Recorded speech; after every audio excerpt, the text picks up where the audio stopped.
Hi. I'm John. It's our YouTube channel. Subscribe to it. Give this video a like. We have a podcast below in the description as well. Subscribe. We're presented by our friends at Tito's Handmade Vodka. #1 vodka in America, Tito's. Go make yourself a cocktail. Aaron Banks, who played their second-round pick, played in the preseason game week 1, hurt and wasn't very good in that game. I think 4 pressures and whatever number of snaps he had, not very good. Kinlaw apparently had a shoulder injury that started last week. You and I have been to several practices over the course of several weeks. Kinlaw's performances have been hard to nail down exactly, and his availability has been weird. It now makes sense when Kyle Shanahan got asked last week, why was Kinlaw like mad and off to the side? Maybe that was when he injured his shoulder. But if you're concerned about the Niners' depth, if you're concerned about their offensive or defensive lines, you don't feel great when you see a guy who you thought was going to compete to be a starting guard. Clearly, that's out even before the injury. And now if Aaron Banks has a shot at it, did I say Jalen Moore? If I said Jalen Moore, No. I meant Aaron Banks. Okay. If Aaron Banks has a shot at it, he's going to be out 2 to 3 weeks. So it means he's not going to play in another preseason game in all likelihood. Yeah, I think they're two individual kind of red flags. Start with Aaron Banks. You take a guy in the second round, he should start for you immediately. Like, if you take a second-round guard and he can't win the starting job, that's a problem. Especially on a line that has veterans around him, right? Yeah, and listen, I know Kyle loves Brunskill because he can play 17 positions on the offensive line. He's not very good. He was a tight end. I mean, yeah, Once he upon was a in the time. AAF. He was in the AAF. So you invested a second-round pick in this guy, and my guys in the league just didn't feel like they thought he was the worst lineman on his own team. Now, obviously, they get a bunch of guys drafted. Remember, part of it was like they traded back because the two guys they were probably going to pick either didn't they want the Washington pass rusher and I think the other Notre Dame offensive lineman, and they both went, and then I think they kind of freak, which is natural. Like I say it all the time. I give the Raiders a lot of shit because they never do that. Like I'm all for trading back, but then once you trade back, like you got to have a plan of who you're going to take. A slow-footed lineman, and that's his knock from what I've been told, slow feet. Heavy feet in Kyle's scheme doesn't really work. He is a powerful guy. You're saying that's not a zone running characteristic because you have to run. Not at all. Is it a red flag to you that a second round guard can't win a job? He was not going to win the job healthy. Yes. No chance. Because when you take him in the second round, I have not checked in on Liam Eichenberg, the guy that the Dolphins took that made them trade back, that everyone thought. I shouldn't say everyone thought, but that's the guy you're talking about. He was widely considered the better offensive lineman than Banks. And then he got drafted. I haven't checked in on him if he's starting for the Dolphins, but on this team, knowing what their circumstances, I think we could say pretty safely they drafted him intending for him to be their starting guard. Which okay, it doesn't happen. Maybe it takes a few extra weeks. Now you get hurt. Now how is it going to happen? Like at least Kinlaw, I will say this for him. He like you just put him on the field, like he could just play. Like Banks could not play. Kinlaw last year, up and down a little bit. You could put him in the game. Like you put Banks in the game, and you're going up against the Eagles week 2. Fletcher Cox could have 3 sacks, right? And you could lose. It could just be that simple. Yeah, Kinlaw, to me, is like once you go to your second year and you had like an up and down rookie season, but you've clearly flashed a lot of talent. Like I need to start seeing some fruits of this draft pick. Right. He'll be week to week. So these are two different problems. Yeah, to me, that's why they are two separate issues. One guy I don't even know can play. The other guy I think can play, but like you said, kind of a head case of practice, always in fights and scuffles, which is not the worst thing. One practice, but like every day, like what are we doing here, buddy? And then now it's his knee, and then now it's his shoulder. Is he a dependable player? That's where I'd be pretty nervous with him. I actually feel pretty good about his talent, because at worst you just throw him out there, he can just hold a spot, right? Yeah. He's hard to move. Yeah. But is he going to be out there? You're not asking him to be DeForest Buckner. You're just asking for a portion of that, and there's some question as to whether or not you're even going to get a portion of that when he's on the field. He was the 14th overall pick. It's important. We've just talked about it's an important year for him. You take a guy really, really high. Like I saw Mayock was talking with the NFL Network or the NFL radio guys. He's like, I think a lot of people thought Cleveland Farrell was going to be a 14-sack guy. We never envisioned him to be that. Like when you get drafted really high, you can never convince people on the outside, the fans. Like I'm sorry, you use those high picks And obviously 4 is a lot higher than 14. But both those, like, I take a guy in the top, I'd even say 20. It's very fair for every fan who makes the league go round, we can't forget that, to expect the guy to be a good player. I don't need you to be an all-time great, but, like, at least be a starter. Isn't that what John Lynch and Adam Peters expect? Yeah, of course.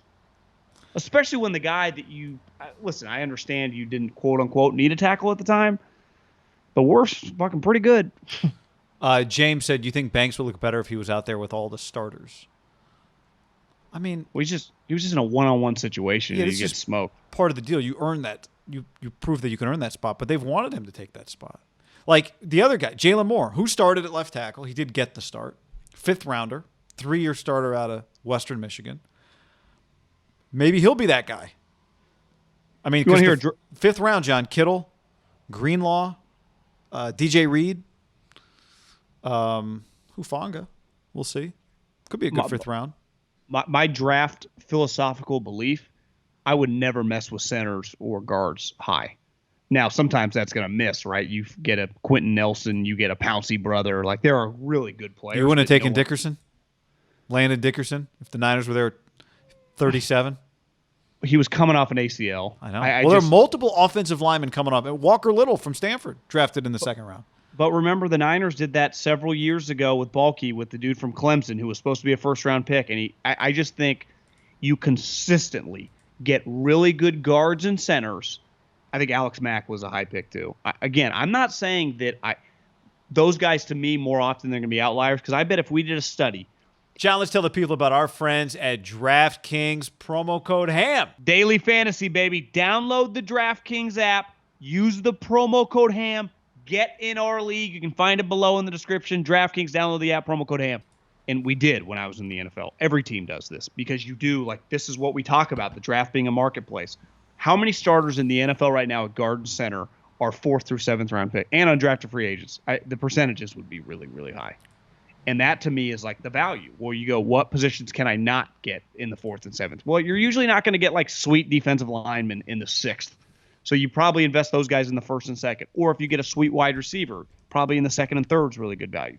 To me, when you kind of force that pick, like, I don't know. And again, I'm not claiming, like, I didn't know that much about Aaron Banks when they took him, but I just didn't love it. The philosophy on taking the guy that high, when I think there were question marks about whether he fits your style. Yeah. So because here's the thing with an offensive lineman, unlike a wide receiver. Actually, I was watching the Jets-Giants replay, and it's like, coming in motion, Dante Pettis. Like, Pettis, when you're just a bust at wide receiver and you don't live up to you can still play, right? Ted Ginn never lived up to being the 7th pick. You had like a 15-year career. Yeah, but Dante Pettis having Ted Ginn's career at this point. 100%. I wasn't comparing the two guys, but my point is, you could look up and Dante Pettis plays 9 years in the NFL. It's not inconceivable. Like, you could just never live up to being a 2nd-round pick. It should have been like a 7th-round pick, but you can just play a lot at wide receiver. It is very, very difficult to stink at line as an offensive lineman. Even a defensive line, I can, like, throw you in for a couple plays to give. You just will never play. Remember Eric Flowers, who was like the 10th pick, and they tried, and then everyone's like, we can't even throw this guy out there. We're going to get someone killed. How about Josh Garnett? Jonathan Martin. I'm not trying to jump the gun here. There's a lot of Stanford guys. I'm not trying to jump the gun because it's preseason. But my point is, offensive lineman, when you do take a guy high, he has to be good, because if he's not, he just will not play. It's the thing with quarterbacks. Like, ultimately, if you miss on the quarterback, the guy's useless to you. Yeah, it's also hard to make your receiver if you overdraft a receiver, but he turns out to be your 3rd best receiver. Right? By the end, Dante Pettis didn't get cut because he wasn't the Niners' 2nd best receiver. He got cut because he wasn't their 5th best receiver. It was terrible. But on offensive line, you can't be the second. You're the 2nd best center, or you're the 3rd best guard. Like, you're useless. I can't put you on the field. You're the 3rd best receiver, and you punt return or you cover on special teams. I can still use you as a 2nd rounder, right? 100%. But if you're the 3rd best guard, I can't use you because I don't have 2. I got 1.5 guards. I hate playing this game, but I was just looking at some of the guys they passed on. It's hard to even tell because I mean, who knows? We should do who'd they pass on before the season starts? That's a great game. You talking about in the second round? Well, I mean the two guys that went back to back, just a couple picks. You later. want Dwayne Eskridge or Rondale Moore? Yeah, I mean you could have got both those two guys. What pick was Aaron Banks?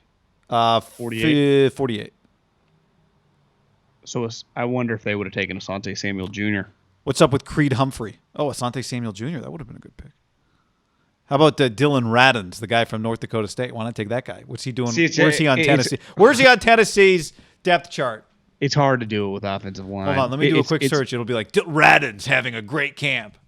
It is much easier to do with skill guys by like week 3 when a guy has 4 touchdowns. You're like, we should have taken him. According to A to Z Sports Nashville, John, Dylan Radins could be the team's most impactful rookie this year. That's not good. He worked with former left tackle Joe Staley this offseason to improve his strength. Staley tweets about him a lot, or Instagrams about him. Now, he's a tackle. Like, well, the Niners didn't need a tackle. Vrabel. Right? Radins' performance was encouraging. Had some really good plays. Some not as good. Pad level too high. But he's a right tackle. He's a tackle, So, yeah. Could have moved him to guard. It happens.